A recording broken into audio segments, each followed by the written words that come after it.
ఎవరికి ఎవరు ఈ లోకములో ఎంతవరకు మనకి బంధము?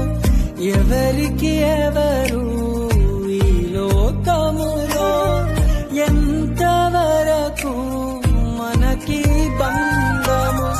ఎవరికి ఎవరు సొంతము? ఎవరికి ఎవరు శాశ్వతము? ఎవరికి ఎవరు సొంతము?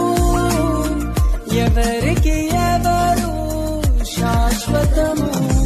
మన జీవితం ఒక యాత్ర, మన గమ్యమే ఆ యేసు.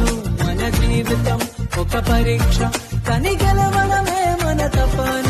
మన జీవితం ఒక యాత్ర, మన గమ్యమే ఆ యేసు. మన జీవితం